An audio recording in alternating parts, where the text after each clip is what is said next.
we sing it. Yah, Yah, my Yah lives in me. Yah, my Yah lives in me. One more time. In the morning, when I wake up, I give thanks to Yah. You, oh Yah, I will give my praise. I know that my Yah lives. He lives within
Hallelujah. Blessed be the mighty King, Yehoshua.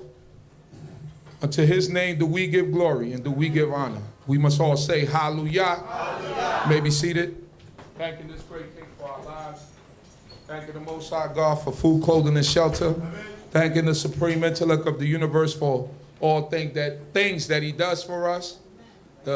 What he provides for us and all the things that he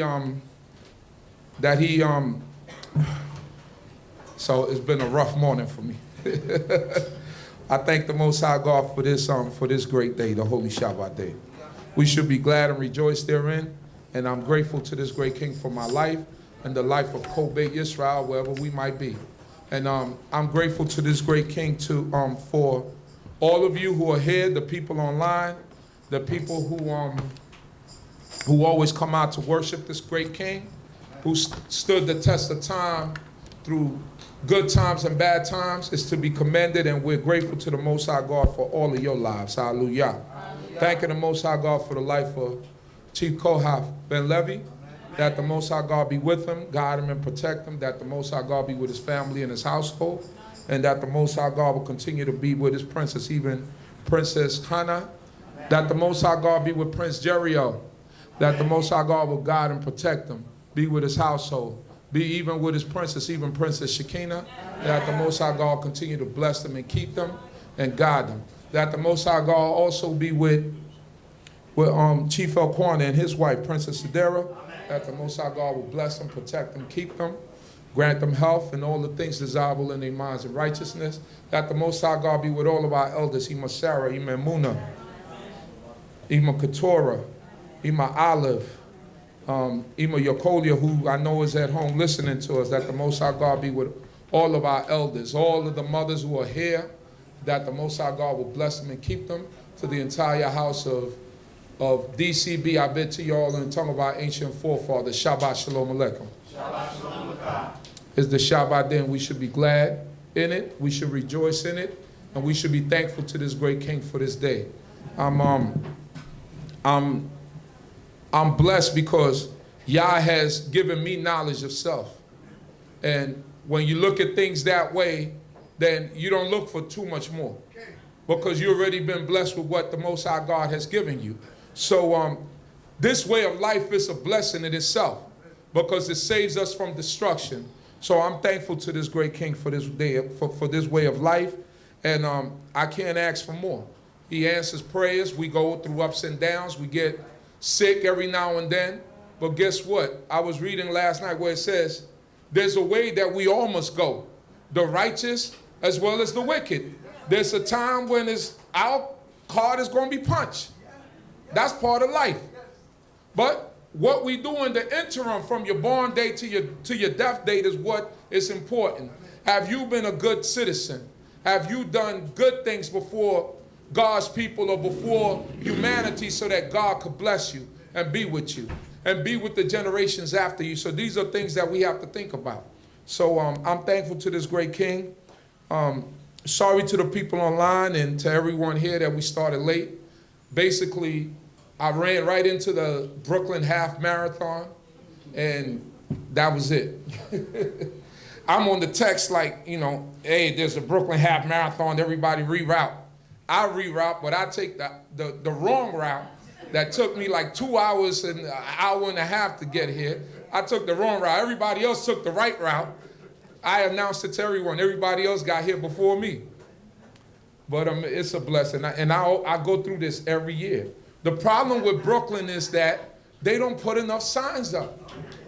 They don't announce. You go out of town, you go to other cities, they tell you so and so and so. They got posters so that people will get prepared. Brooklyn, they don't do that. New York City, they don't do that.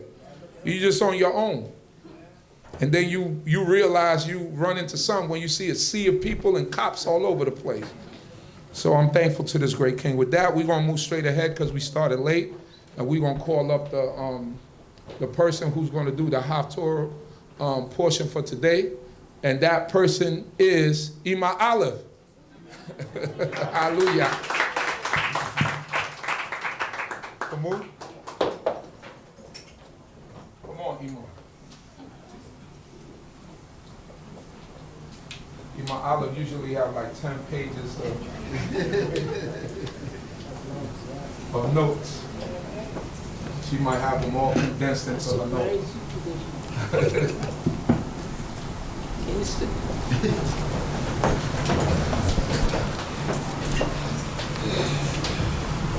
Giving all honor, all praises to the great God of heaven and earth.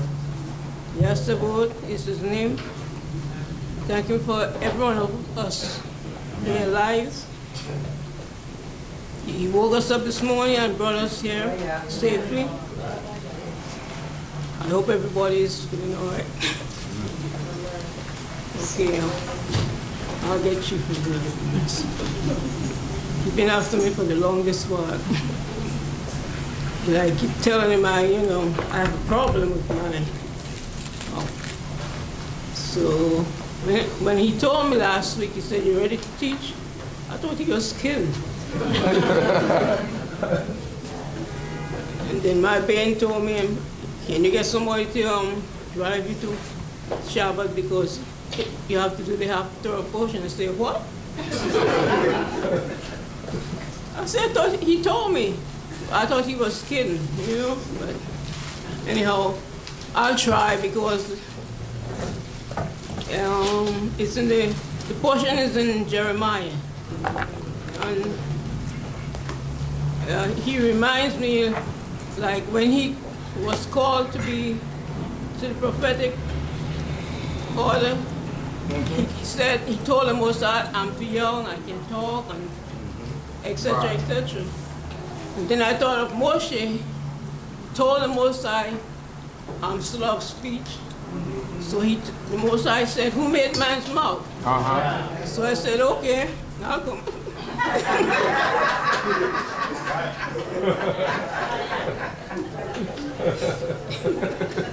You have to be thinking.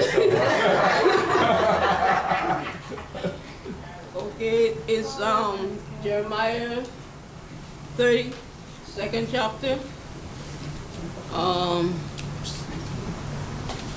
Start from verse 1. We're in the book of Jeremiah, the 32nd chapter, starting at the first verse. Hallelujah. Hallelujah. The word that came to Jeremiah from Yahweh in the 10th year of Zedekiah, king of Yehuda, which was the 18th year of Nebuchadnezzar.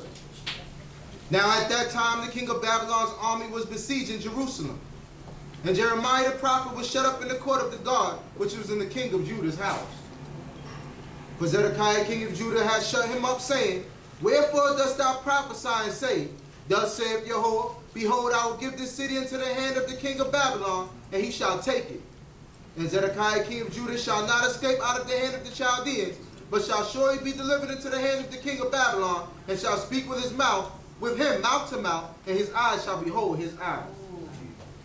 And he shall lead Zedekiah to Babylon, and there shall he be until I remember him, saith Yahweh. Though ye fight with the Chaldeans, ye shall not prosper." Okay. I read this so we can know what actually was happening. Because where the Haftarah started, it doesn't, explain certain things.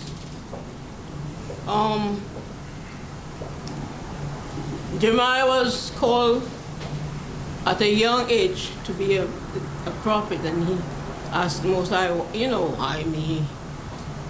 So the Most High told him, "Before you were born, I knew you," because he knows all of us. Right.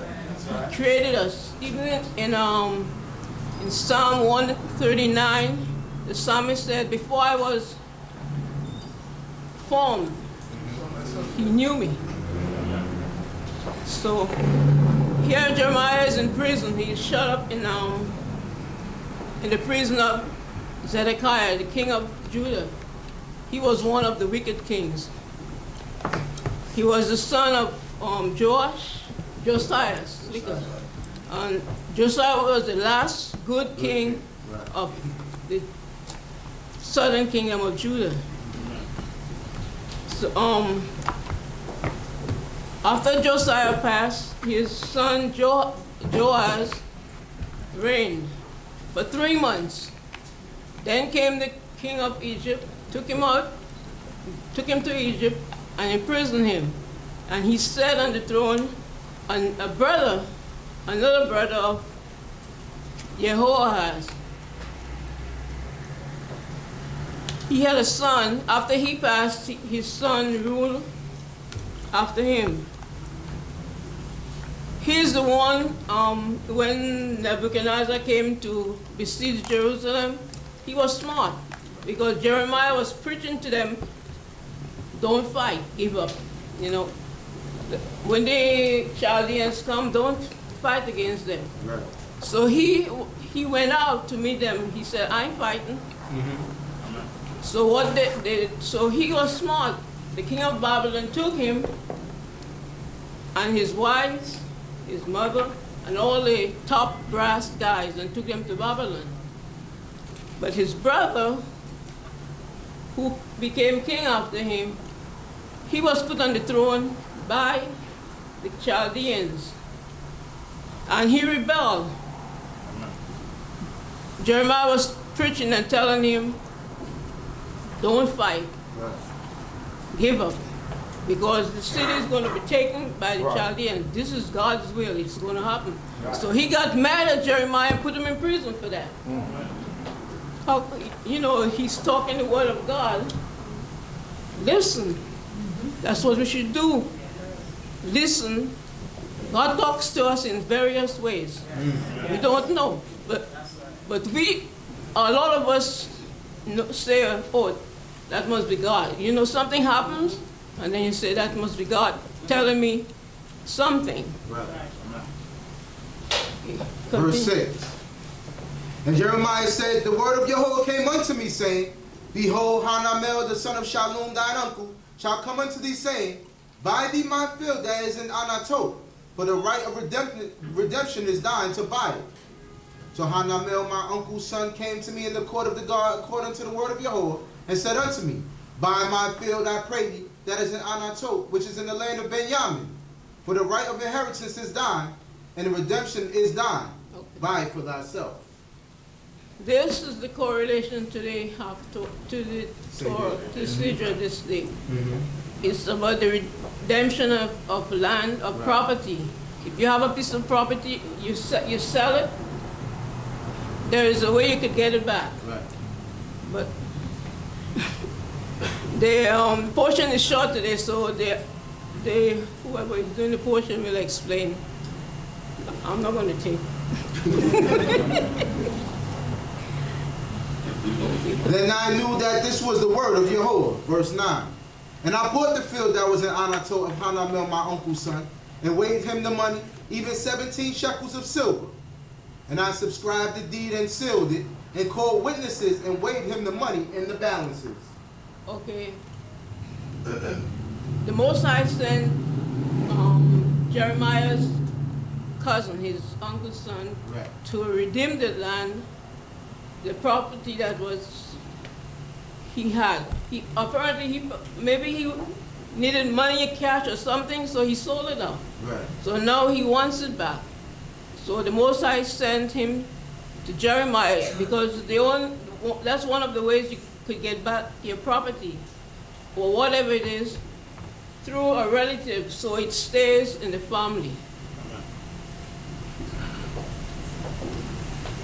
He sold the land for 17 shekels. Maybe it's wrong, but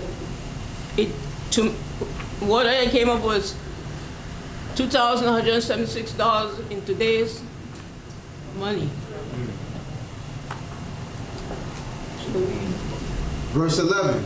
So I took the deed of the purchase, both that which was sealed, containing the terms and conditions, and that which was open.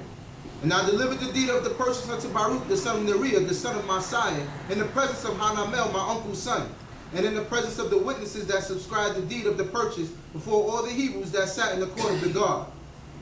And I charged Baruch before them, saying, thus saith Jehovah of hosts, the God of Israel, take these deeds, this deed of the purchase, both that which is sealed and this deed which is open, and put them in an earthen vessel, that they may continue many days. All right. Baruch, he was a friend and faithful attendant of Jeremiah. The word Baruch means blessed. he witnessed, he was one of the person who witnessed the signing of the deed.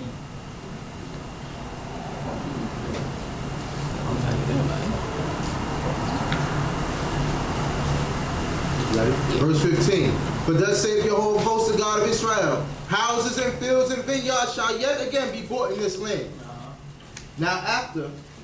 Okay, when he came to Jeremiah with the message from the Most High, Jeremiah was wondering, well, he's looking around, so much devastation.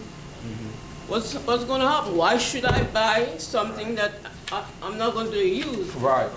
But he bethink himself and he thought, he said, if the Most High said it, it means that Israel will return and will build up the places and the land will be back to his family. Now after I had delivered the deed of the purchase unto Baruch the son of Neriah, I prayed unto Jehovah, saying, Ah, Jehovah God, behold, thou hast made the heaven and the earth by thy great power and by thy outstretched arm. There is nothing too hard for thee, who showeth mercy unto the thousands, and recompenses the iniquity of the fathers into the bosom of their children after them. The great, the mighty God, Jehovah Zebaoth is his name. This is part of the Ten Commandments, where he said he'll visit the iniquities of the fathers on the children.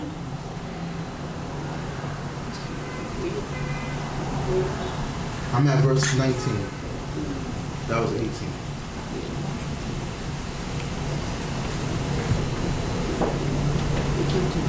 Great in counsel and mighty in work, whose eyes are open upon all the ways of the sons of men, to give everyone according to his ways, and according to the fruit of his doing. Okay, so whatever you do, the Most High repays to you.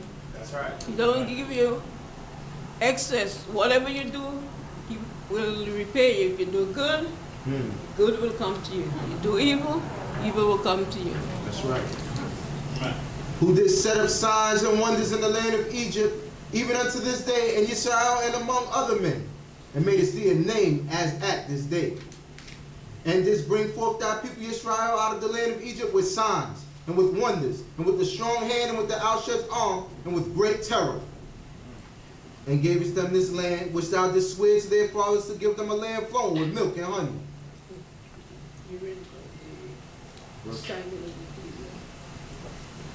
Okay, I forget to mention this. When he bought that, when he redeemed that land, he had witnesses.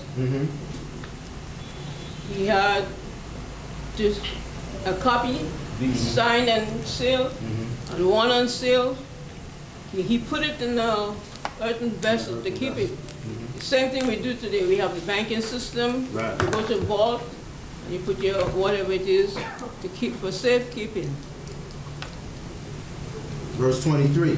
And they came in and possessed it, but they hearkened not to thy voice, neither walked in thy law. They have done nothing of all that thou commandest them to do. Therefore, thou hast caused all this evil to befall them. Behold, the mounds, they are come unto the city to take it, and the city is given into the hand of the Chaldeans that fight against it, because of the sword and of the famine and of the pestilence, and what thou hast spoken is come to pass, and behold, thou seest it. Okay, he said, look, the siege mound. The Babylonians came and besieged the city in the time of Zedekiah. If he had listened to what Jeremiah told him, his end would have been differently. Right. But he didn't. It's not written here, but when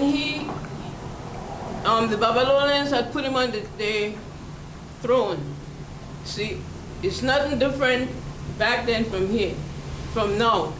You have what you call puppet kings. That's what they were. That's right.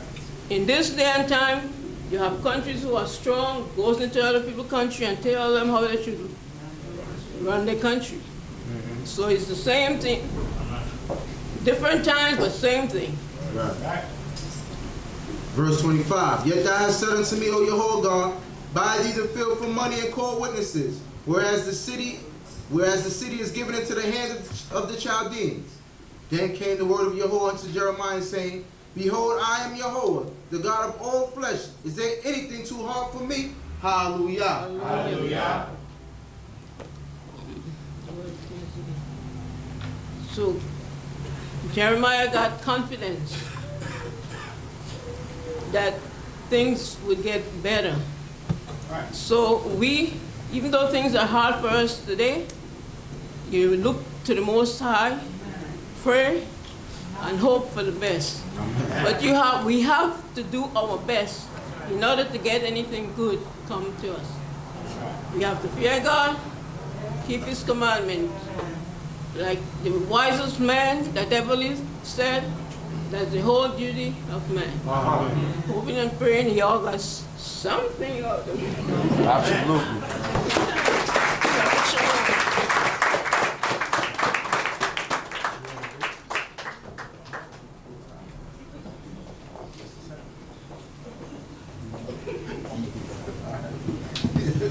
Hallelujah. Hallelujah. Blessed be Yahweh our King. May be seated.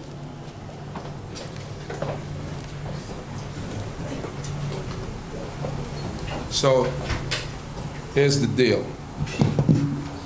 Today was supposed to be Rabbi Shalom and Levy's turn to come up and bless us with this word, but this week he couldn't make it, but he will make it next week to our unity event. So we're gonna split the next two portions up between myself and Chief Meku and go through it as it is set aside for, well, Behar is really set aside for today, but since next week, we're not gonna be actually doing Bechukotai because of the events. We're gonna cover both portions today. I'm gonna do Behar, he's gonna do Bechukotai, and we're gonna try to keep it under an hour and a half, or an hour, something like that. Hour and a half. There we go. Let us go to the book of Leviticus chapter 25. We're in the book of Leviticus chapter 25, verse 1. Hallelujah. Hallelujah. Does anybody know what Behar means? Huh? The mountain. In the mountain. All right. It's all acceptable. He don't know how much he just saved me just now. Go ahead, my brother. Then Yahweh spoke unto Moshe in Mount Sinai, saying, Speak unto the children of Israel, and say unto them, When ye come into the land which I give you, then shall the land keep a Shabbat unto Yahweh. 6 years shalt thou sow thy field, and 6 years thou shalt prune thy vineyard, and gather in the produce thereof. But in the 7th year shall be a Shabbat of solemn rest for the land, a Shabbat unto Yahweh. Thou shalt neither sow thy field nor prune thy vineyard. That which groweth of itself of thy harvest thou shalt not reap, and the grapes of thy undressed vine thou shalt not gather. It shall be a year of solemn rest for the land. And the Shabbat produce of the land shall be for food for you, for thee, and for thy servant, and for thy maid, and for thy hired servant, and for the settler by thy side that sojourn with thee. And for thy cattle, and for the beasts that are in thy land, shall all the increase thereof be for food. All the increase thereof. So this is us in the wilderness, right? We're traveling through the wilderness, and God is telling us, look, when you reach into the land of Canaan, right, which I promised to your fathers, this is the procedure that I want you to take forth when we're talking about planting and produce and all of these things. Make sure that the land rests every 7 years. So when we go in there, as soon as we go in, we plant, or whatever it might be, or existing tree, or whatever it might be there, right? When you, from the time that we reached into the land of Canaan, we had to begin the count of 7 years. And once we got to that 7th year, we understood that that year we did nothing. It was a sabbatical year. This was, so if your grapes were growing on the vine, there was no time to go out there and pull weeds. There was no time to go out there and cut grass. Just let it grow. Just let it grow. This is not a time for you to make money off this produce or the fruits that are growing. Just let it grow. Now you can eat the fruit. It tells you, you and your neighbor, the passerby, everyone else, you can eat the fruit, but you're not going to gather it to sell it. This is not the fruit that you gather to go out and put in the market. This fruit, we can eat it, Leave the land, let stuff fall back into the ground, let it reinforce the ground. You know, sometimes when you see like a lot of times when fruits and stuff fall back into the ground, it's like what we call today like mulch or something like that, which is like it's vitamins for the ground. All the mango peels and orange peels and all those things that we throw away, if we put it back into the ground, it will actually refortify the ground. You know, so like compost and stuff like that. So those are the things that's basically is going back into the earth. The Most High say you can eat it, but you shall not gather it to put it out there for sale. Let us go. Verse 8. And thou shalt number 7 Shabbatot of years unto thee, 7 times 7 years. And it shall be unto thee the days of 7 Shabbatot of years. What's 7 times 7? Years. 49. Go. Then thou shalt make proclamation with the blast of the horn on the 10th day of the 7th month. In the day of atonement shall ye make proclamation with the horn throughout all your land. And ye shall hallow the 50th year and proclaim liberty throughout the land unto all the inhabitants thereof. You proclaim liberty throughout all the land. So you count to yourself 7 Shabbatot, right? So the first 7 years, second 7 years, third 7 years, and so forth and so on, till you get to the seventh year. That's the 49th year. And then the 50th year, you declare it a holy year, a separate hallowed year, and you let everything go back to where it comes from. The only thing that can't go back is the guy in the city of refuge. That guy got to stay there until the priest died, the high priest died. But everything else goes back. Why? Because the Most High God separated the lands to the tribes. And everyone has the right to go back to their inheritance. Inheritance doesn't pass hands like that, where somebody perpetually just loses their inheritance. Not in Israel. Now, there's going to come certain parts where it talks about if you live in a walled city, right? If you live in a walled city and you sell an apartment, then you can lose that in perpetuity. But when we're talking about land and when we're talking about space that's open, you don't lose that in perpetuity. It always comes back to you. Let us go.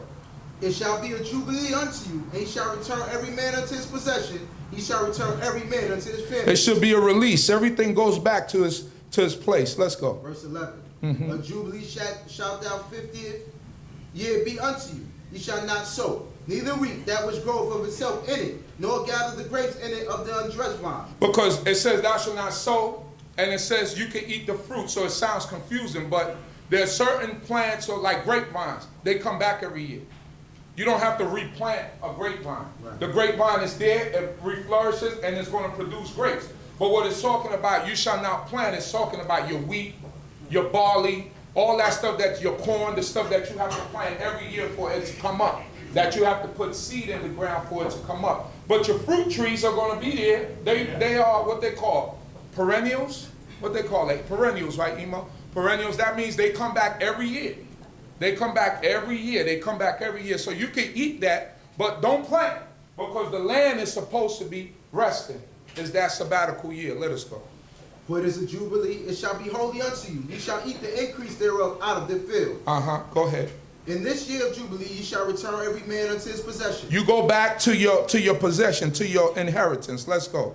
And if thou sell aught unto thy neighbor, or buy of thy neighbor's hand, you shall not wrong one another. You can't wrong one another. So when we're dealing with each other, when it comes with business, we have to deal straight up. Right. We can't deal deceitfully. We can't do underhanded business. Everything has to be straight up, because at the end, the 50th year, everything has to go back to where it belongs. Right. Let's go. According to the number of years after the jubilee, thou shalt buy of thy neighbor. And the other reason why I tell you don't sow is because imagine you sow something, this land is leased, but you sow something, whatever come out of it, it's not going to you. Right. That goes back to the natural owner of the land. So leave that land alone. Don't sow anything. Leave it the way it is, because the people who have to return to their land are going to return to their land. And whatever is on that land is theirs. Right. Let us go. After the jubilee, thou shalt buy of thy neighbor according to the number of years of the crops he shall sell unto thee. Verse 16. According to the multitude of the years, thou shalt increase the price thereof, and according to the fewness of the years, thou shalt diminish the price of it. For the number of crops doth he sell unto thee. And ye shall not wrong one another, but thou shalt fear thy God, for I am Yahweh your God. So you fall into hard times and you got your land. Right. Or something happens to you, you become sick, you become injured, you don't have anyone to work the land.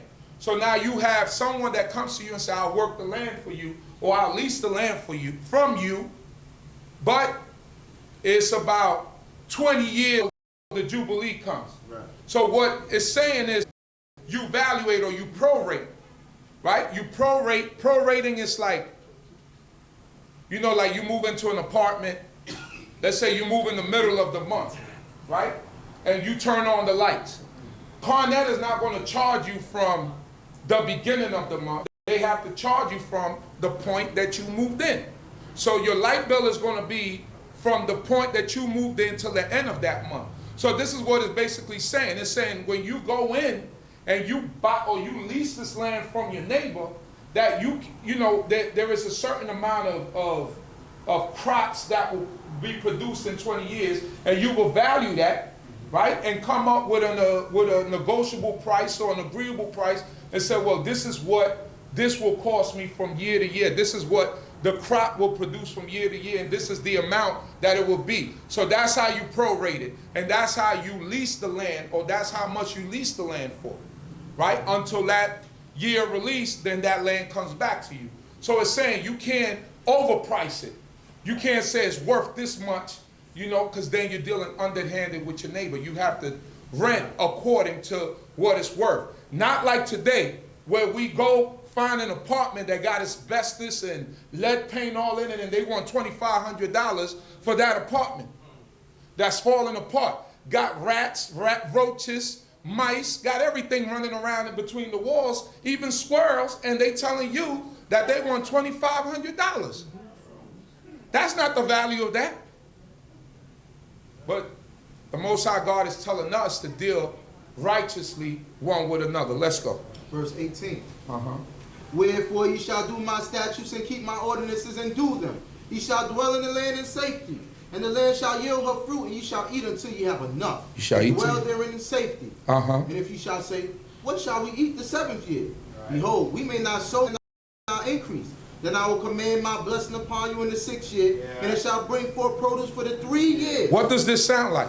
When the Most High God told the children of Israel, he said, don't go out there on the 7th day and gather.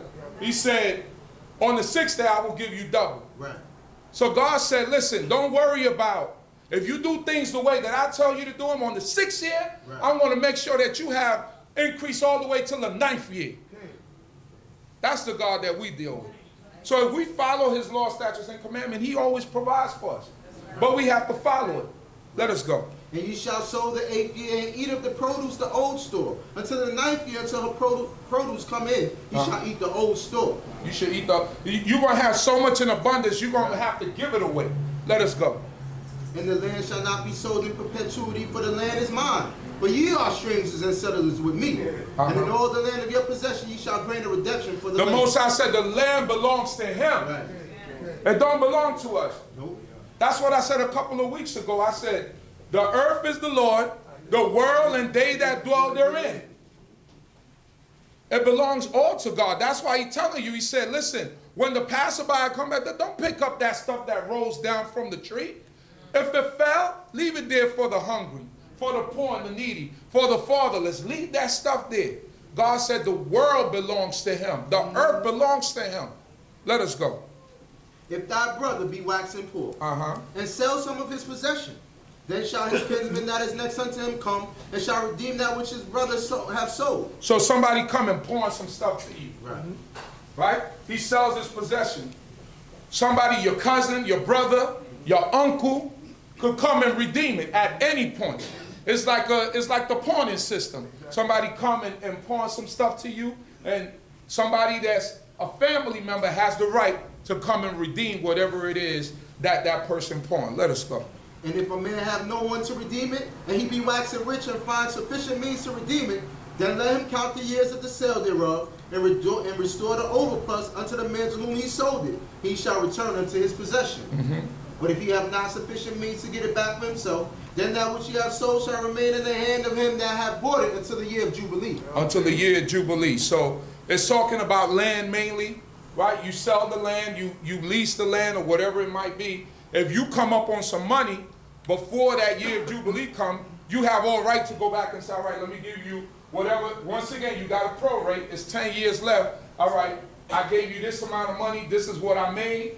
And we have to work it out. This is what I made in the 10 years because we didn't reach the 20, but this is what I made in the 10 years. So now from that, you have to make the valuation and you have to, you know, estimate how much it would be left and what is it that that man would have gotten from the land because he bought it with intentions of making money.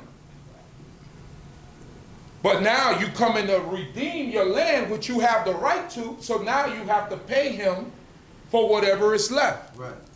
That's the way that the Most High God wants us to do business. Let us go. And in the Jubilee it shall go out, and he shall return unto his possession. He shall return unto his possession. Let's go. And if a man sell a dwelling house, so at any point, if you don't have no money, you know you can rest assured that at that 50th year, you're going back to your land.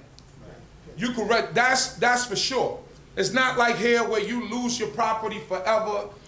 No, it don't go like that. Once it's set and it's established and is yours, given by God, you can always go back to that land. It's not like here. You could pay off your mortgage and you still owe taxes. You still got to pay water bill. And if you don't do that, eventually they come in and get that land. Not the bank, but the city. Because you got to pay water and sewer bill. You have to pay your taxes. And if you don't, it's like you're paying forever. You're paying forever. Let us go. And if you live in places like Jersey and Long Island, your taxes is ridiculous. Your taxes is ridiculous. So these are the things that we have to keep in mind. Let us go. And if a man sell a dwelling house in the walled city, then he may redeem it within the whole year after it is sold. For a full year shall he have the right of redemption. And if it be not redeemed within the space of a full year, then the house that is in the walled city shall be made sure in perpetuity to him that bought it throughout his generations. It shall not go out in the Jubilee. So it's like a condo. You got a condo in a building, right? Let's say that's the walled city, right? You sell that apartment. You didn't really want to sell it, but because you strapped for money, you had to sell it. And in selling that, you only have a year to redeem it. Anytime within that period of time, you can redeem that apartment. But if a year elapses and it goes past a year, you lost that in perpetuity. It's no longer yours. Let us go. But the houses of the villages which have no wall round about them shall be reckoned with the fields of the country. They may be redeemed and they shall go out in the Jubilee. Right, so those, because that's inheritance. That's something different. Let us go. But as for the cities of the Levites, the houses of the tribes of their possession, the Levites shall have a perpetual right of redemption. And if a man purchase of the Levites that was sold in the city of his possession, shall go out in the Jubilee. For in the houses of the cities of the Levites are their possession among the children of Israel. But the fields of the open land about their cities may not be sold, but that is their perpetual possession. The Levites, remember, they had no inheritance. Right. So when we got into the land, we were supposed to make cities for them.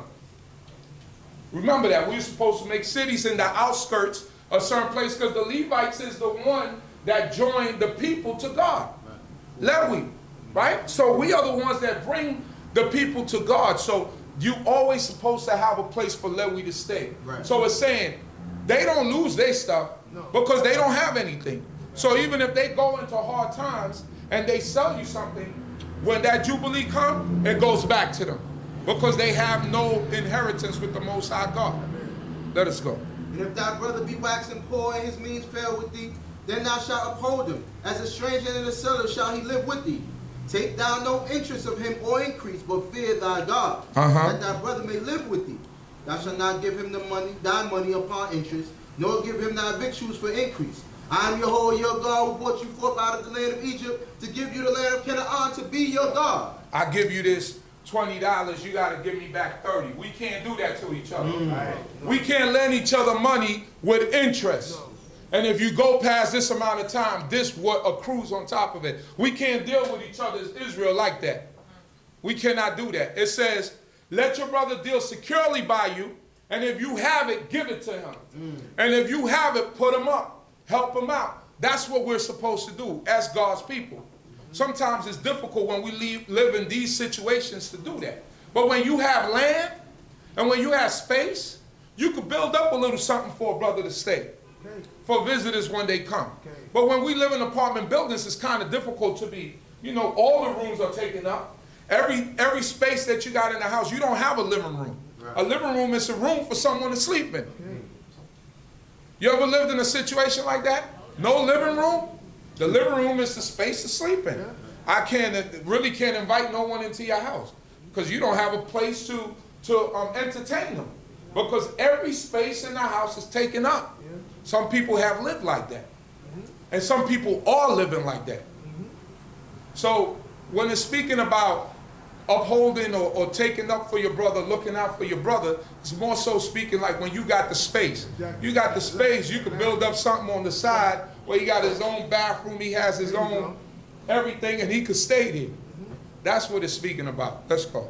And if thy brother be waxing poor with thee, and sell himself unto thee, thou shalt not make him to serve as a bondservant. As a hired servant, as a settler, he shall be with thee. He shall serve with thee unto the year of jubilee. You can't deal with him like an eved, right?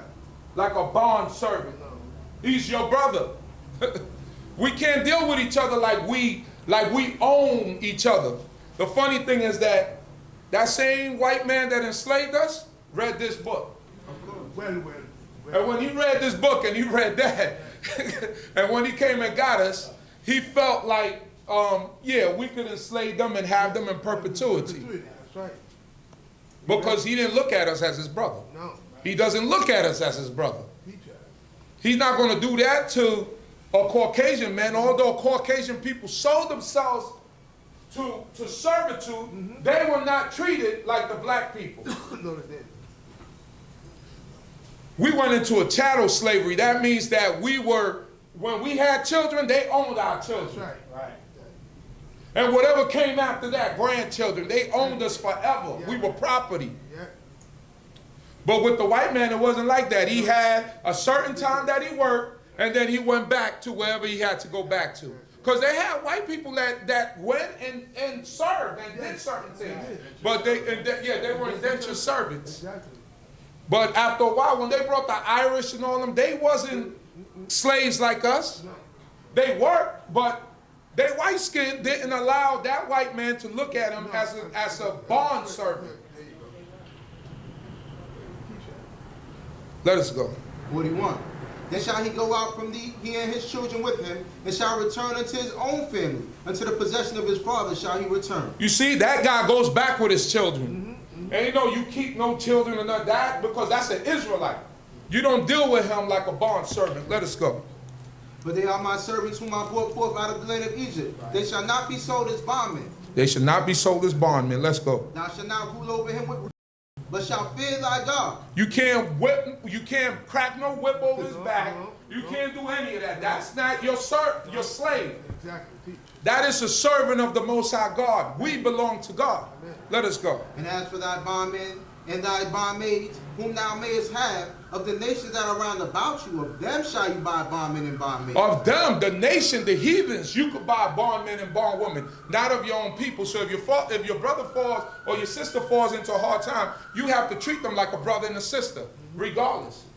You do that with the other nations. So that's how they looked at us. When that white man read this book, he said, we're going to go to the west coast of Africa and get them people, because they was reading this book. And the irony is that the Most High God reversed what we were supposed to do to other nations. He put it on us. Yes, right. Yes.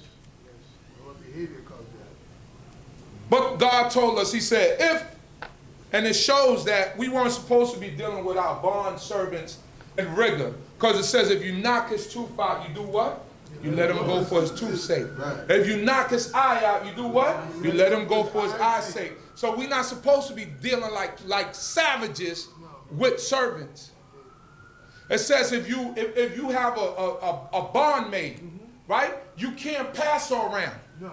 You got to make up your mind. Either she's going to be your wife, she's going to be your son, one of your son's wife, but you don't have the freedom to pass her around from one person to another. It says if you bring a maid, a virgin from another country because you just destroyed her land and her family, and you bring her, and you find no favor in her, and being your wife, it says you have no power in your hand to sell her off. No. It said you got to let her go. That's right. So God told us how to deal with the bond servants. He don't want us to be a cruel people. Let us go. Moreover, of the children of the strangers that do sojourn among you, of them may ye buy, and of their families that are with you, which they have begotten in your land. And they may be your possession, and ye may make them an inheritance for your children after you to hold for possession. Of them may ye take your bondmen forever. But over your brethren, the children of Israel, ye shall not rule one over another. So that's what the Caucasian did. He read this, Yes. and he said, yeah, chattel slavery. So we gonna own them forever. Right there. And that's the irony, because the Most High God reversed what he gave us to use as our law. He reversed it on us. They put it on us. Let us go. And if a stranger who was a settler with thee be rich, and thy brother be waxing poor beside him, and sell himself unto the stranger who is a settler with thee, or to the offshoot of a stranger's family, after that he is sold, he may be redeemed. One of his brethren may redeem him, or So- his uncle can. A stranger that's living in the midst of us, like us. Yeah. So he has to follow the same law. Right. Remember, the only thing he can't do is become a king over us, Right. a ruler over us, right? So you got people that... Hallelujah. Hallelujah. Hallelujah. You may be seated, brothers and sisters, giving all honor, praise, respect, glory, and allegiance to our God, the God of our forefathers, the God of Abraham, the God of Isaac, and the God of Israel. We all must say hallelujah. Hallelujah. How y'all feel, brothers and sisters? So male. Thanking the Most High God for my life, the lives of my family, the lives of my loved ones, the lives of Yisrael. Thanking the Most High God for the time that he gave my father, Cohen Levy. Thanking the Most High God for my mother who's here, Amy who's home watching. I thank the Most High God for all your lives, brothers and sisters, and for all your families' lives.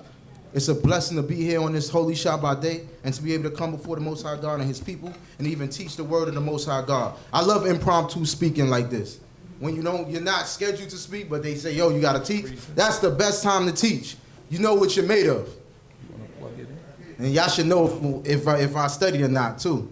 This is a good thing. You know, people get up there and they like, if you know more than the person up there speaking, then you're like, hold on, brother, you got to correct that then. You know, somebody needs to read a little bit more during the week. But that's a good thing. I love impromptu speaking. I thank the Most High God for this opportunity. I was scheduled to take this portion anyway, but Uz moved me off. We don't talk about that. Today he said I helped him out. He came at least with gifts. He bought me 2 kippot. I'm not mad at that either. But don't be fooled by that either. I know Uz. The only reason he gave me those kippot because his head too big and my head small. That's the only reason he gave me those things.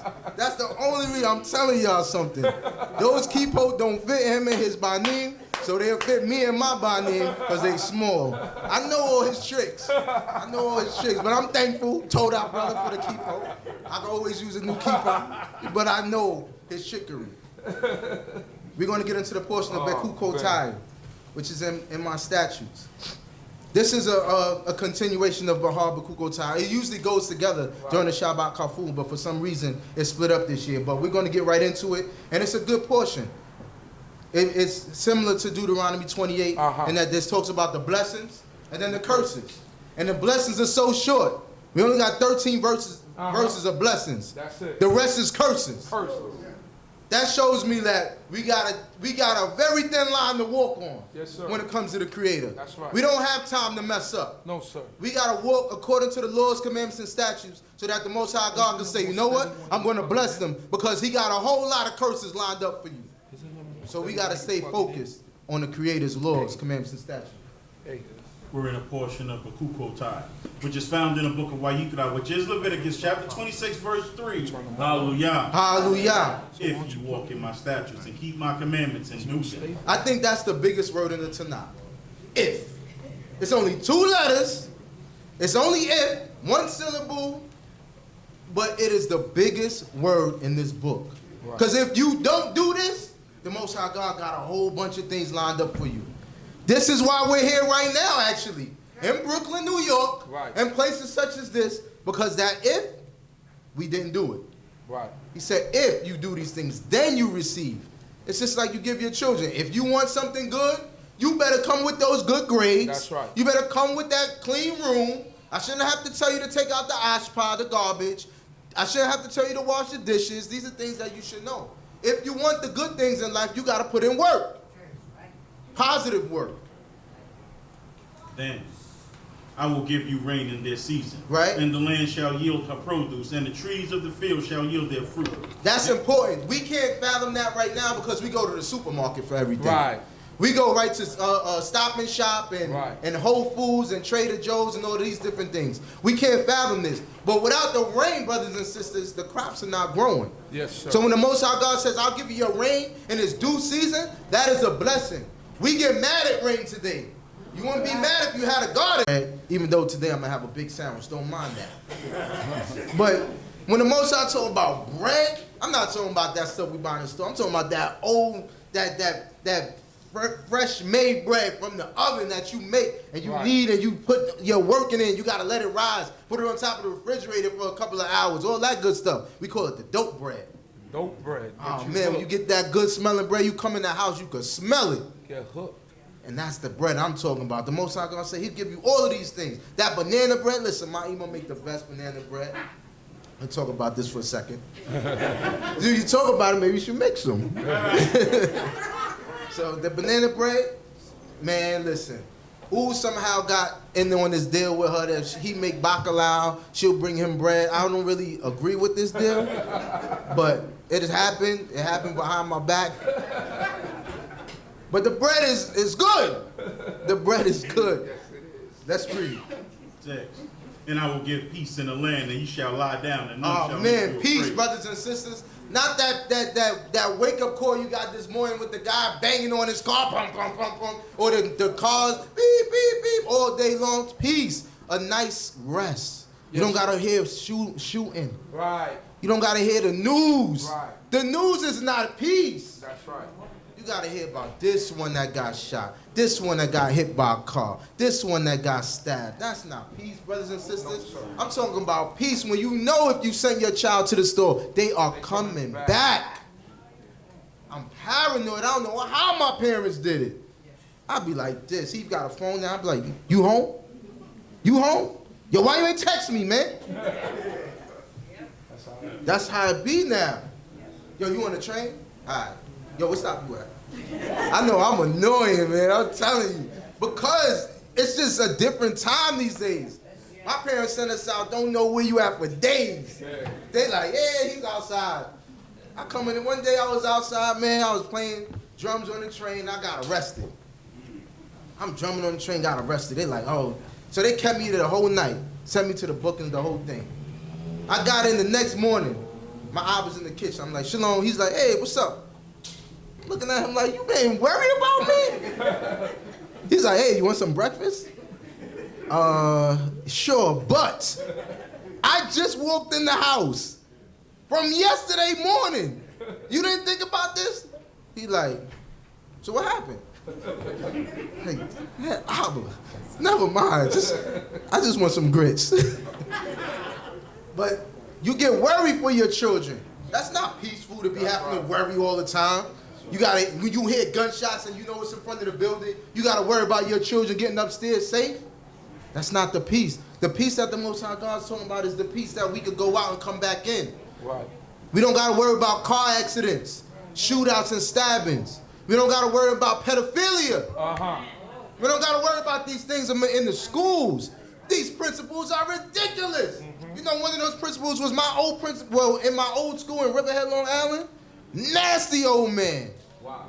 Nasty. We gotta worry about our children now. Listen, man, this is the peace that the Most High is talking about. Let's read. And I will cause evil beasts to cease out of the land. Evil beasts to cease out of the land. You know, they say lions, tigers, bears, oh my. You know, in the book, the Most High God said that we should have a rule over the beasts. Right. But I tell you one thing, if you put a lion in here right now, everybody's getting out of here. Everybody's running, man. I don't even gotta go that big. I just get a mouse. Just get a little mouse, throw it in there. Watch this whole room scatter, and brothers scattering too. I say, and brothers scattering too. Get a little mouse, throw it in there. They used to call the rat, what they used to call it? The dinosaurs? What they used to call it? The dinosaurs is out there. A rat, they talking about it's a dinosaur. I'm like, what, Jurassic Park? I'm like, what y'all talking about? He's like, just a rat. I'm like, come on, man. Well, you can't mess with them things with people. People don't play that. Some people with insects are like that. A little insect, a bee or anything, a wasp, a spider. Some people's out. A roach, I'm out, gone. You never seen people do the wobble wobble like that. They gone. But the Most High God said He'll cease those beasts from being amongst us. Let's read. Neither shall the sword go through your land. The sword. That's what we was talking about. That gunshot, that stabbing, that killing. He said it's going to be peaceful, brothers and sisters. And ye shall chase your enemies. Chase your enemies. And they shall fall before you by the sword. He said you shall chase your enemies. Meaning that you're going to be peaceful. You don't even got to worry about that. That's right. Oh, man, here go the police, man. Oh, man, there they go. They looking at me. They looking at me. They pulling me over. Oh, we get so scared. And we got reason to be scared. They killing us. We ain't scared for no reason. Right. The Most High God said if we keep His laws, commandments, and statutes, we don't got to worry about that. Right. We don't got to worry about that. We should have confidence to know that the Creator's over us, watching over us. Let's read.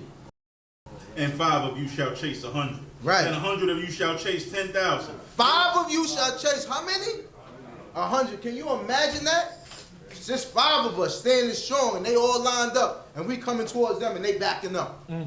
That's the Creator talking about that.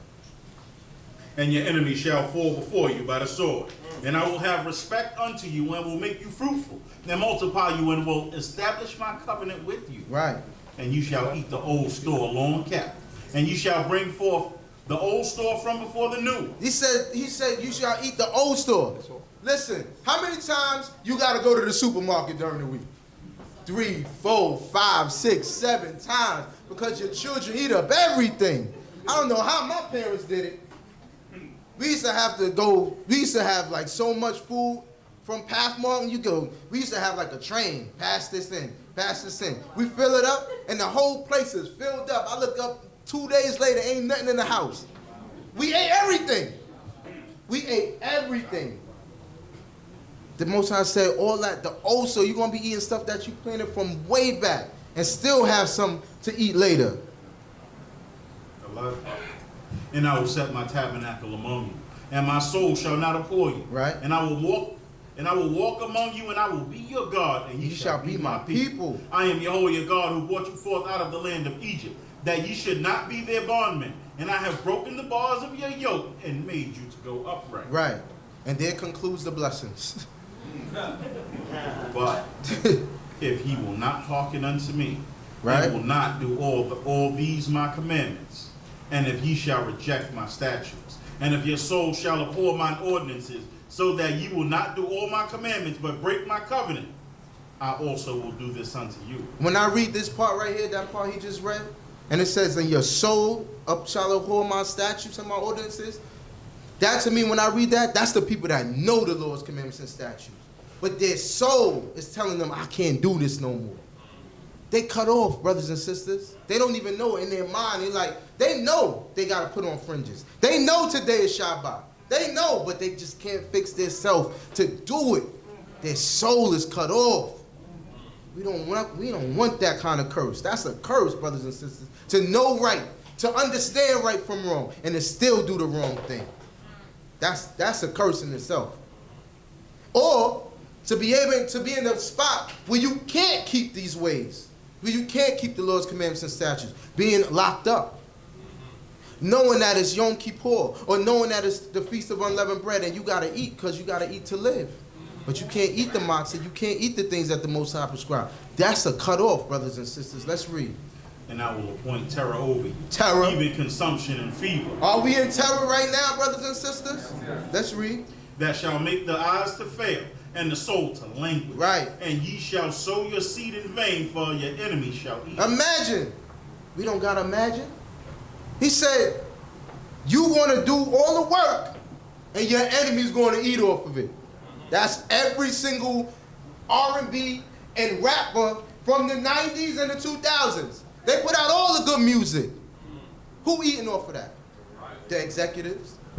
That one and this one. The rappers. You see all these stories about like TLC. Who sold multi-millions of copies of their albums. And they almost broke. That's crazy. New Edition. They said they was getting money. They was doing shows. They was paying them $5 and $10. All the things that you do at work.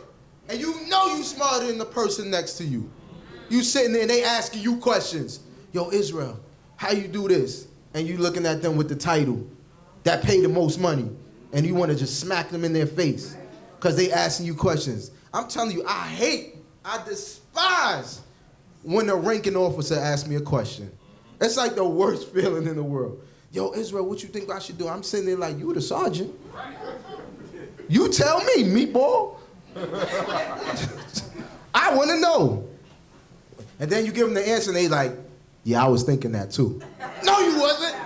If you was thinking that, you would have came up with it yourself. You a lie. And your mama a lie. Let's read. 17. And I will set my face against you. And ye shall be smitten before your enemies. They that hate you shall rule over you. And you shall flee when none pursue. I was just giving out 2 numbers. 4, 6. 46. If you don't know what 46 is, that's your president. That verse right there is key. 45. He's 45? 45. He's 45? I thought Obama was 45. Obama 44. 45 then. You know what? There was a joke too about that, 45, because like a gun. They say he's like a gun. You're right, 45. My bad. That just shows you how much I care about him. But the 45th president of the United States don't care about you. He said that he'll rule over you. He said those that hate you shall rule over you. If that's not 45, then I don't know what is. They don't have no love for us no more. Not even no more. They never did. But now they're showing you that they don't have no love. It's blatant. It's in your face. They want you to know. But you know what, though? That's good, though. Because sometimes our people forget. We forget the situations that we're in. We got a wake-up call now. Now we know exactly where they stand with us. Hate it or love it, now we know. And the Most High God is doing that for us. Because we had to wake up. We would sleep so long like, oh man, they love us. They love us. But then what happened when that young boy, what's his name, Lil Nas X or something like that? He did a country song. Yeah. Oh, they hated him. They hated him. They wanted him off that, get this, off that country song. He did a country song and it was better than their country songs. You know when we take our music, you know we can do anything. We can achy breaky with the best of them, baby. I'll achy breaky you, the deaf boy hit you with the achy breaky heart. Dance on you, boy. You don't know nothing about an achy breaky to the black man achy breaky. Huh? And then the main guy, what's his name? The main, Billy Cyrus. He said, oh no, that's a great song. I'm going to join that brother and I'm going to sing it with him and remix. And we going to blacken it up and country it all the way out. But they love us and they hate us. At the same time. They love our music. Listen, I was driving yesterday. Pulled up. White boy like this. Hard. I'm like, ooh, what he listening to? He rolled down his window. He listening to Migos. I'm like, man, he hitting it too like this. I was like, I had to start bopping too. Like, go ahead, boy. Man, he in it. They love us. They hate us. But guess what? When he turned on his block, he said, mute. Mom and dad can't know I listen to this. But they love us. Listen. If you really think about the big sports events, the big sporting events, who they get to sing the Star Spangled Banner? Black people. Black folk. They said to this day, nobody topped Whitney Houston's. To this day, she hit them with it. They love us. Aretha Franklin. Yes, sir. She was at the president ball for Obama. The inauguration. They love our people, but they can't stand us. Soon as we get out of pocket, they like, oh, take him out of here. Our athletes. That's why I say, you know what? All these brothers and sisters, you know, they talk about this NFL strike and everything, and I totally understand. If they don't respect us, we shouldn't respect them either. And then you get all these brothers that's in the league. Do you know if you started your own league, you would take over? Start your own league. That's what our people did back in the day. That's why there was something called the Negro League. And then they take our one guy, Jackie, and they say, throw him in there. But that's how they get us. We got to stick together. We got to know how to say no. Oh, we give you this. No. No. No, thank you. We good over here. We good over here. If all the brothers started their own basketball, their own NFL, their own major league, we would be amazing. And all the Kesef would stay right with us. Because that's what they want to see, the stars. That's what they want. They want the stars. Why do you think they go so hard for a white man that could do a little bit? They're like, oh man, he's the next great white hype. Man, anybody around the corner could bust him down in basketball or football or whatever. But it's the fact is, he's white. And they want that. They need it. Because our people take over everything. We done took over tennis. Tiger, I never saw people who love Tiger like this. They love Tiger. And the only reason they love Tiger is because Tiger don't love himself. Tiger don't think he black. He said, I'm Blasian. Black and Asian. He black. You black. Your daddy black. You black. Your mama called you Clay. I'ma call you Clay. Let's read. 18.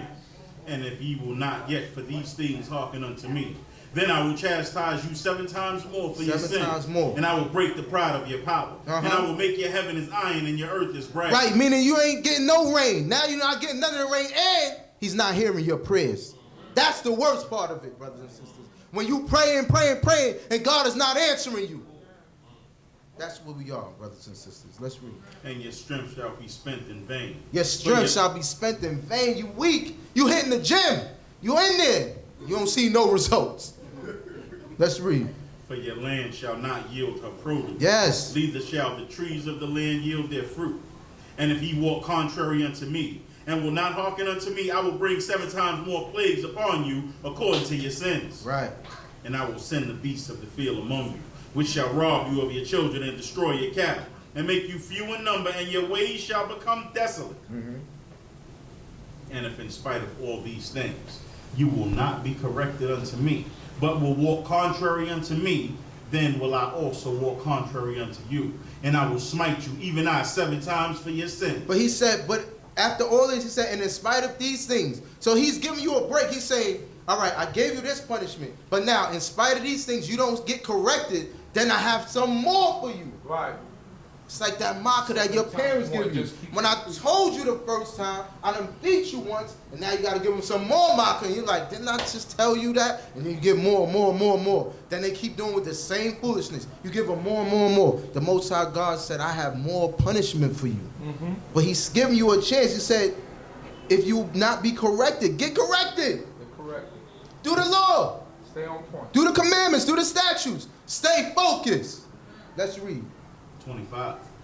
And I will bring a sword upon you. A sword. That shall execute the vengeance of the covenant. And ye shall be gathered together within your cities. And I will send the pestilence among you. Right. And ye will be delivered into the hands of the enemy. We're delivered into the hand of our enemies right now. We're getting killed for no reason. Cell phones all of a sudden look like guns. Toys look like guns. All of these things look like guns. Wallets look like guns now. When they don't. Right. But they fear us. Right. They fear what we can be if we get back to God. Let's read. When I break your staff of bread, 10 women shall bake your bread in one oven, and they shall deliver your bread again by weight, and you shall eat it and not be satisfied. That's like that Chinese food you eat. You know how you eat Chinese food? Kosher Chinese food, clean Chinese food. When you eat that, and then 2 hours later you hungry again? Like, how are you so hungry after that? I just ate wontons, egg roll, noodles, the whole shebang, and I'm still hungry. Can you imagine? This is what he's saying. He said, you're going to eat and not be satisfied. That's terrible, brothers and sisters. Let's read. 27. And if ye will not for all this hearken unto me, Again. but walk contrary unto me, then I will walk contrary unto you in fury. In fury. And I will also chastise you 7 times for your sins. Notice he's saying, for your sins. Not because he did anything, but because of what we do. And ye shall eat the flesh of your sons, and the flesh of your daughters Now, shall ye eat. that is insane. But we were doing it. We were doing it. Boiling our babies. And I will destroy your high places, and cut down your sun pillars, and cast your carcasses upon the carcasses of your idols. And my soul shall abhor you. Right. And I will make your cities a waste. And I will bring your sanctuaries unto desolation. And I will not smell the savor of your sweet odors. Right. And I will bring the land into desolation. And your enemies that dwell therein shall be astonished at it. And you will I scatter among the nations, and I will draw out the sword after you. And your land shall be a desolation, and your city shall be a waste. All these things happen, brothers and sisters. You can't go nowhere and not see an Israelite. Not one place. I watched the Netherlands soccer team. Nothing but brothers and sisters on their soccer teams. Our people are everywhere. The Most High God said, I'm going to scatter you every single place. And that's the truth. We're everywhere. He said he's going to break down your sanctuaries. I told y'all last week there was, what did they tell me? 300 something churches or something like that. 100 is out of one temple than all these different churches. In Israel, there's more churches than Brooklyn. Right. In the land. We messed up, brothers and sisters. We messed up. We got a lot of work to do. 34. Then shall the land be paid her Sabbaths. Right. As long as it lieth desolate, and ye are in your enemy's land, even then the land shall have rest, and repay her Sabbaths. Right. As long as it lieth desolate, it shall have rest, even a rest which it had not in your Sabbaths when ye dwelt upon it. Right.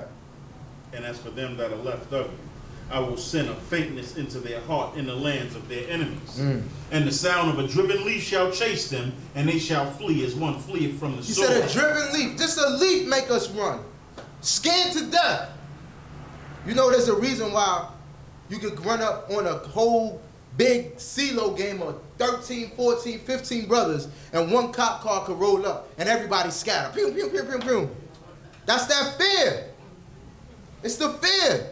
This is what the Most High is talking about. We scared because we didn't do the Lord's commandments and statutes. And ye shall fall when none pursueth. 37. You falling and ain't nobody chasing you. It's like the white guy or the black guy in the movies, the horror movies. They running, oh, they always fall. Go on without me. If it was a black person, you ain't got to tell me that. I'm out. I'm out. You ain't got to tell me go on without you. You failed. Shalom. If I could extend the hand, I'll try, but I ain't doing too much of that. Come on, run. But this was happening. He said you falling and nobody's even chasing you. But I tell y'all that story before with my brother. Dog come in the park. Dog, big dog. We out there playing baseball. We running. Boom, boom, boom, boom, boom, boom. The dog get let loose. Boom. We running. Oh, shoot. I ran behind the gate. Quick. Boom. Ron is still running. The dog chasing him. The lady's like, stop running. Stop running. So he stops. She's like, the dog is blind. She's following your footsteps. Like, you running for no reason, meatball. What are you doing? Then the dog is like out, like on his tail. But as soon as he stopped, the dog was like, oh, because the dog is blind. You running for no reason. But this is us. We running for no reason. Let's read. 37. And they shall stumble one upon another, as it were before the sword, when none pursueth. Right. And ye shall have no power to stand before your enemy. None. And ye shall perish among the nations. And the land of your enemy shall eat you up. Right. And they that are left of you shall pine away in their iniquity in your enemies' lands, and also in the iniquities of their fathers shall they pine away with them. And they shall confess their iniquity, and the iniquity of their fathers, in their treachery which they committed against me, and also that they have walked contrary unto me. And I will also walk contrary unto them, and will bring them into the land of their enemies. If then. Perchance their uncircumcised heart be humbled, and then be paid the punishment of their iniquity. Notice he said, and then be paid the punishment of their iniquity, because we read every week, not by no means clears the guilty. So you're going to do what you're going to do. The Most High God going to give you your due, but you could change from that. You could clean up. Sometimes we think, oh, I'm on a perpetual backslider. The Most High said he don't want you on a perpetual backslider. He said he has no pleasure in the death of the wicked. Let's read. 42. Then will I remember my covenant with Yahweh. Right. And also my covenant Here with come Isaac, that mercy. and also my covenant with Abraham. That compassion and that love. And I will remember the land. for the land shall lie forsaken without them, and it shall be paid her Sabbaths, while she lieth desolate without them, and they shall be paid the punishment of their iniquity, because they rejected mine ordinances, and their soul abhorred my statutes. That's why there's no peace in our land right now. There's no peace in our land. Whether they want to play this silly game that they playing, saying that it's their land, and the Palestinians over there fighting, and we're over here, and this, it'll never have peace until the real people, the house of Yisrael, goes back home when the Most High God declares it. Until then, you're not going to have peace in that land. I look at all these documentaries and different things and videos and stuff, and I look at it just to see the minds of the people. And you know, there were some brothers talking about, you know, going back home to Israel and thus and thus.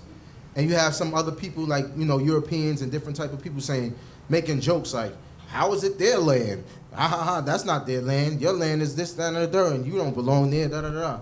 You don't want me here. Right. But you don't want me there either. Somewhere gotta be my land. I came from something. I came from somewhere. Whether you want to play this silly game that you like to play to say, oh, they're from Africa. Okay, Israel's in Northeast Africa. Now what are you telling me? It's still Israel. I don't care your little trickery that you did with the map. I know how to read. I know what the map says. I know the shape of Africa and the shape of Israel. If Israel's a part of Africa, then what are you telling me? Oh, we done made it a whole Mediterranean, what they call it? Middle East. What is a Middle East? Is it even in the middle? What are you telling me here? Yo, they play so many games with us, but if we don't read and study, we won't know. How you gonna tell me, oh, I don't belong there, but you don't want me here? Go back home, you Africans. Okay, let us go. And watch your place fall apart. Because we built this place. We built this place. We built all your places, in fact. When you get that, you know, we get real black during Black History Month. We get real black. But you know what? I'm glad we get black during Black History Month. Because you find out all the things that we actually really did. Yeah. Our people did so much. Yeah. Come on, let me see this thing. I think I still got it. I'm still black. So I still got it.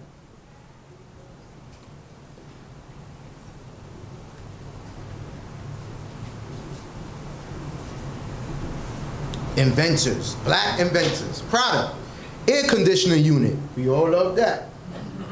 Frederick M. Jones, 1949, black man.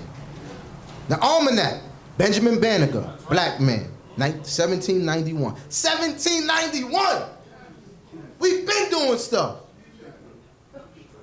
Auto cutoff switch, Granville T. Woods, 1839. Auto fishing device, George Cook, 1899.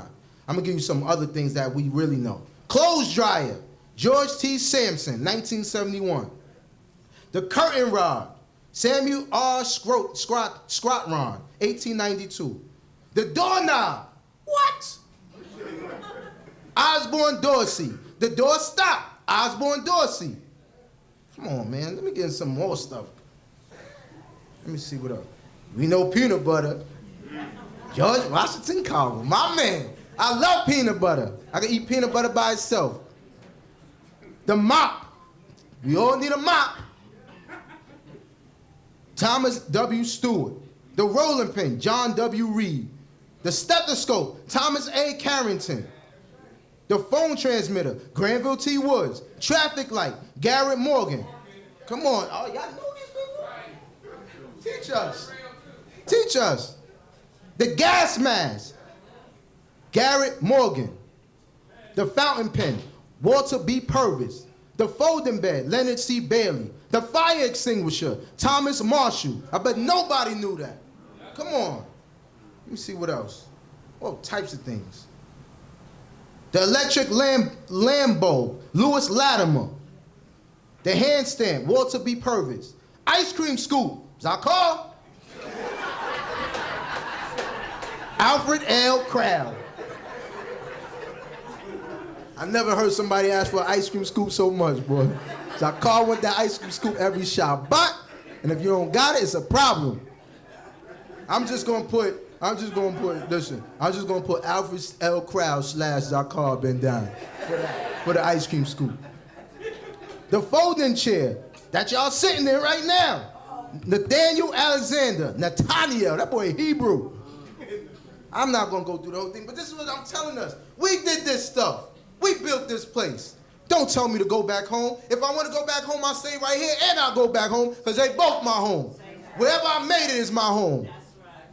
Don't tell me nothing. Yeah, I want to go back to Israel, but I want to go back when God says so, under my own sovereignty. I want to go back there and kick my feet up and lay in my stand and pick olives from the olive tree. And I don't want nobody to tell me it's not mine, because that's my land.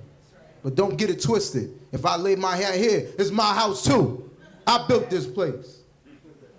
Not me particularly, my family, my ancestors. Y'all get my point. Let's read on.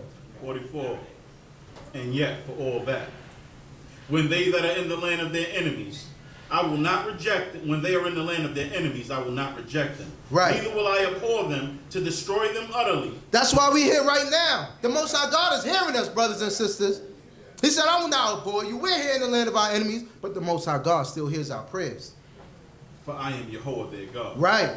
But I will, for their sakes, remember the covenants of their Torah ancestors, whom I brought forth out of the land of Egypt in the sight of the nations, that I might be their God. I am Yehovah. These are the statutes and the ordinances and the laws which Yehovah made between him and the children of Israel in Mount Sinai by the hand of Moshe.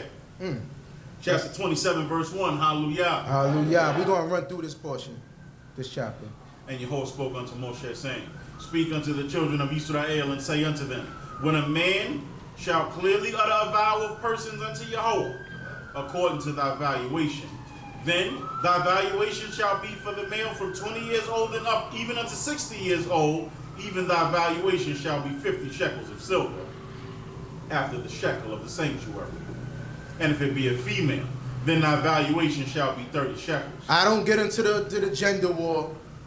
The Most High said if it's a man, it's 50 shekels. If it's a woman, it's 30 shekels. Why? I don't know. That's what it say. Move on. 5. And if it be from 5 years old, even unto 20 years old, then thy valuation shall be for the male 20 shekels, and for the female 10 shekels.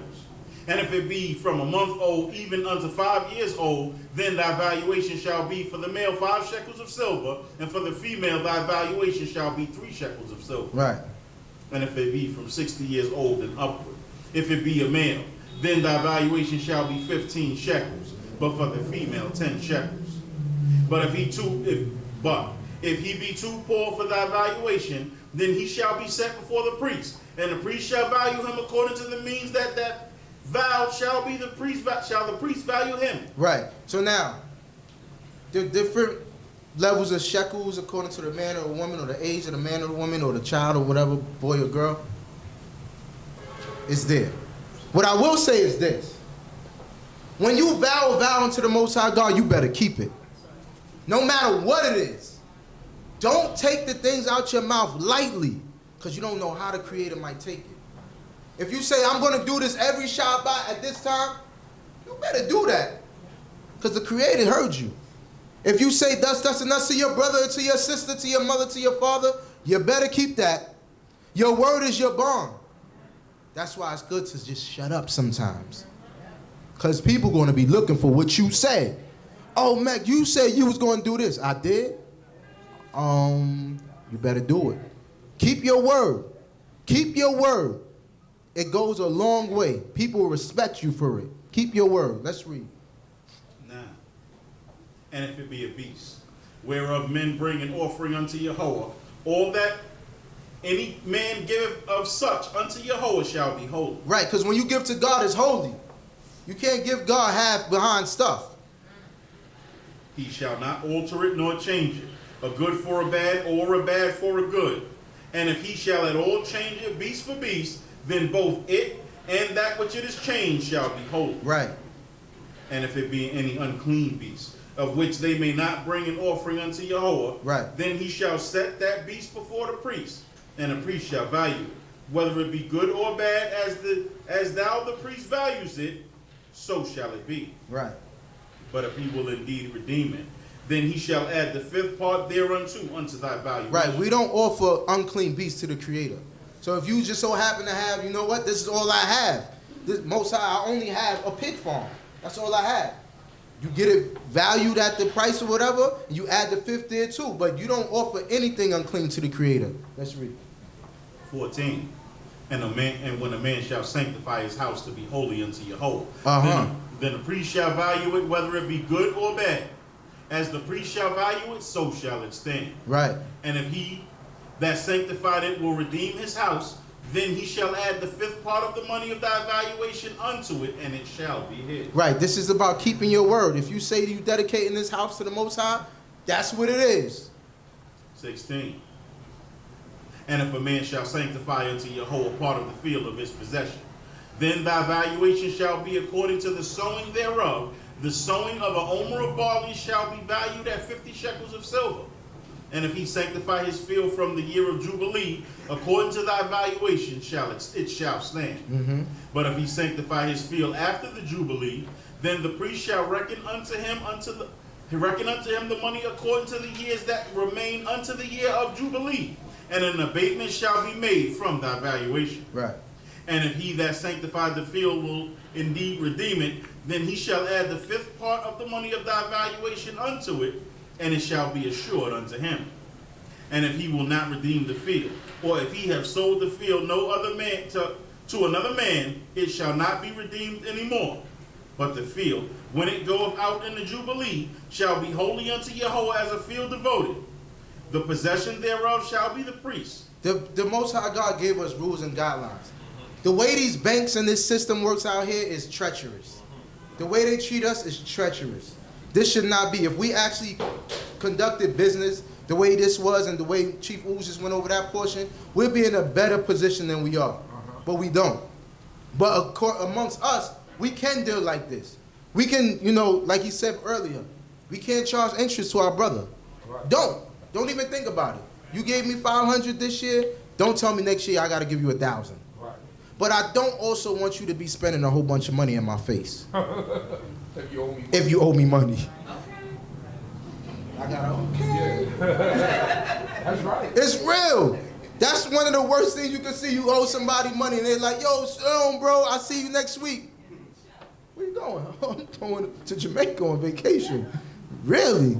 You sitting there thinking, man, this brother ain't getting my money back. His family. How he going to Jamaica? How? You know it's mad expensive to go out there. People do this, and it makes people feel the way. So, don't do that. Yeah, don't act like pay your debts. Don't be talking about, hey, brother, you got to wait till the year of Jubilee. You know what the book say. It's Jubilee. 7 times 7, carry the 1, 49. I see you in a few years, brother. Don't wait till the year of Jubilee, man. Come on, man. We ain't even home to be talking about a year of Jubilee. Give me my money back. But this is our people. This is how we got to talk sometimes. Because we'll be all in debt if we continue to lend, and nobody paying you back. Come on, man. Pay me back. Pay your debts. People feel away when you don't. Especially when you go shopping. I'm telling you. They look at your shoes, man. You're like, this brother got new sneakers on again, huh? He owe me $200. Those things probably about $3. That's how we thinking, I'm telling you. Pay your debts. Let's read. 22. And if he sanctify unto Yahweh a field which he hath bought, which is not in the field of his possession, then the priest shall reckon unto him the worth of thy valuation unto the year of Jubilee, and he shall give thy valuation in that day as a holy thing unto Yahweh. In the year of Jubilee the field shall return unto him of whom it was bought, even unto him to whom the possession of the land belongeth. And all thy valuation shall be according to the shekel of the sanctuary. 20 gerahs shall be the shekel. Right. Who's just went over that? Howbeit, the firstling among beasts, which is born as a firstling to Yahweh, no man shall sanctify it, whether it be ox or sheep, it is Yahweh. It is Yahweh's. When you get something for the first time, the first belong to God. That's right. Give that to Yah. If Yah bless you to get those crops and those animals and things, give the first to the Creator. He'll give you more. Trust me. When I was young, when I first got my first job, There you go. I was working at the mall. Now I get my little checks. My checks were small, maybe $200, $300. I always gave my Abba a 10th. Here, Abba. Pay whatever bill I need with my Ima, and I was good. And the Creator said, and my Abba, I remember him always telling me, you're always going to have money because you always think about us first. And I'm not rich, but I'm all right. The Most High God always makes sure I'm good. Blessed be. Bills come, bills go. But the Creator is always. And if He's on your side, you are good. Trust me. Take that. Give God first. Think about your parents first. Think about those who you know need first. Right. And you're going to be all right. The Most High God going to give it back to you. Sometimes I pay crazy bills and I'm like, oh man, I didn't expect this. Then the Most High hit me off with that scratchy money. And it come out of nowhere. Got the right one. Because you know, going to get a scratch is like, it's like science. You look at the board and there's so many different ones. You got the 5 to 10 to 5. The 5 to 10 to 20. You got the 20, 25 to 30. You don't know which one you want to get. They got the dollar ones too. Then you just go, you know what? Give me number 38. Let's get it. And I have a process. I gotta pray first. Don't get mess up my routine. Let me pray.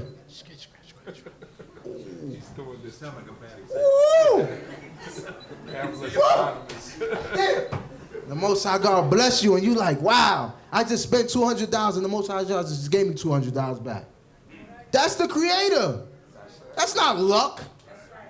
That's the Creator blessing you. It's not luck. Most High God is great, brothers and sisters, and I'm not telling y'all to go out there and gamble.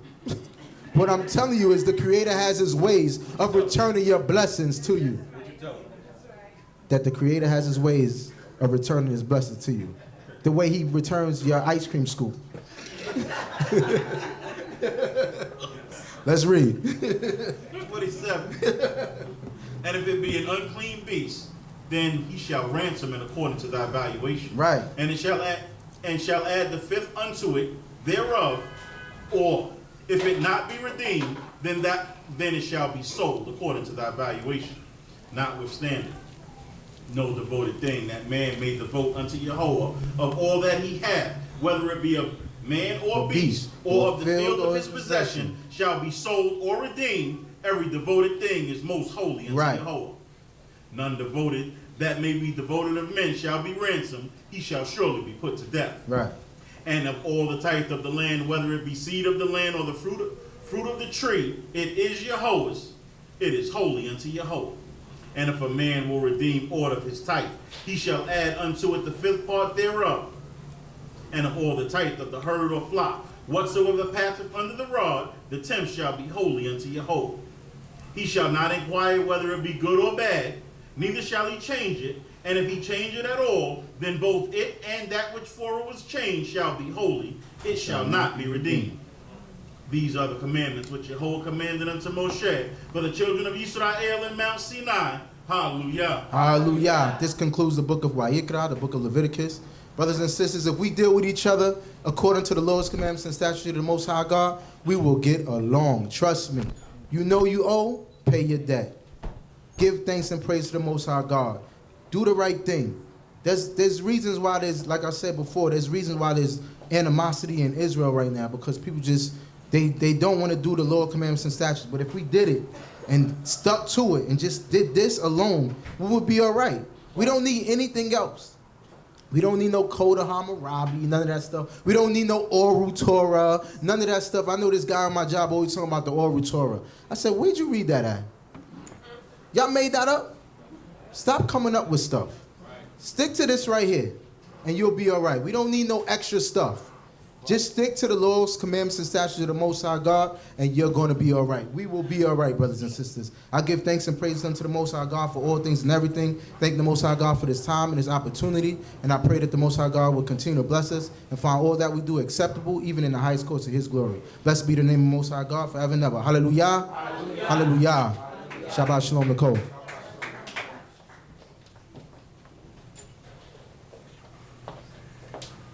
Blessed be the Most High God. Thank you, the Most High God, for the life of Chief Meku and Cohen Levy. And it's important. You laugh sometimes when people say things or the vows that they make. But I remember a time where a brother needed to be buried, and no one had any money. They needed to come up with some money, and somebody made a vow that if they hit the number, that they will bury that brother. And they hit that number. That same week, that same day, like the midday, they asked for it the morning, the midday, God gave them the money, and when that vow that he made had to go to bury that brother.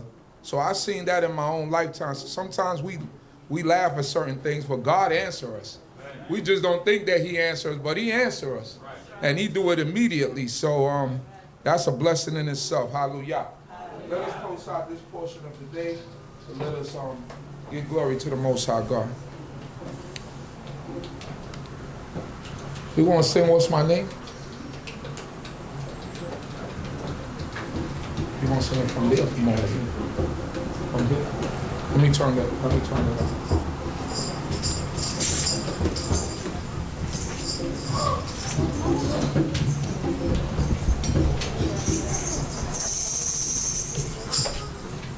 You need the book or you got it?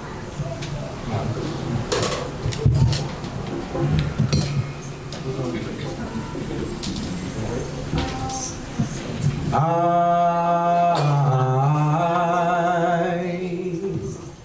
roam this whole world over.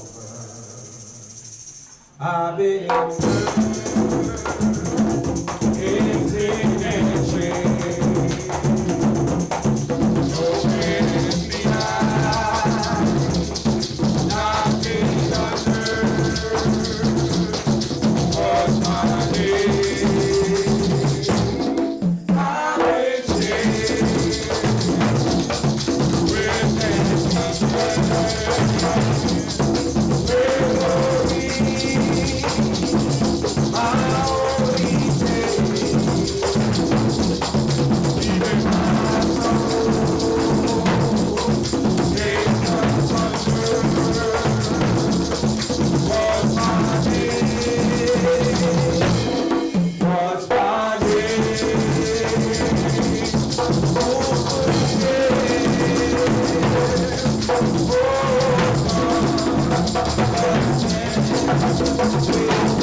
Yah. Yah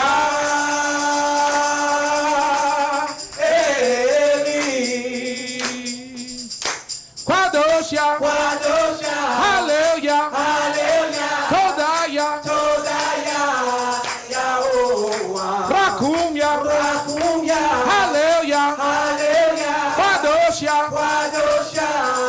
Yahovah.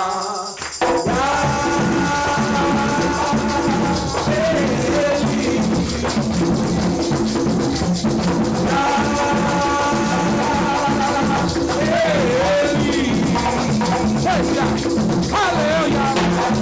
Hallelujah.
Hallelujah. Hallelujah. This time I say the words that the Most High God gave unto Moshe to give unto our Haron and his sons, to bless the children of Yisrael. Hoping and praying on the conclusion of this portion of the day that the Most High God will look down upon each and every one of us and grant us a blessing.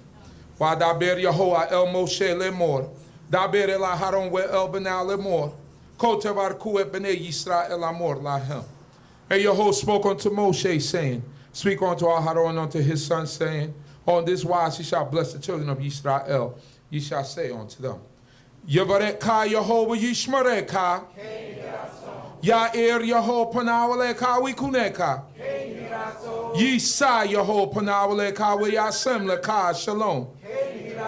May Yehovah bless thee and keep thee. May Yehovah make his face to shine upon thee and be gracious unto thee. May Yehovah lift up his countenance upon thee, and may he grant thee peace.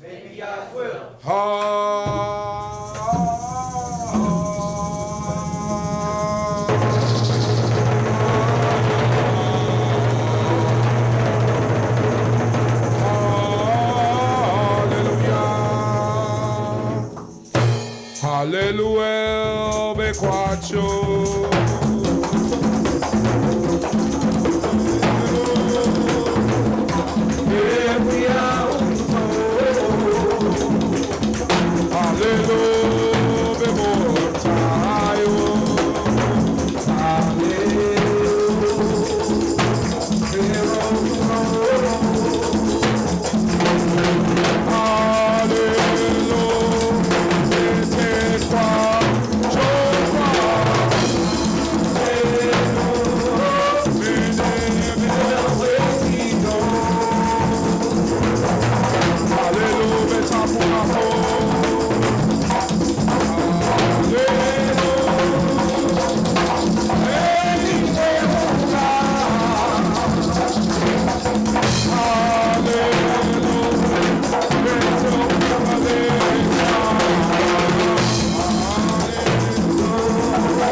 Hallelujah. Remember the Shabbat day to keep it holy. We will return at 6:30 p.m. Eastern time. So, B'tei Avon, may everyone have a blessed lunch break, and may you have some good sleep for those of you that sleep.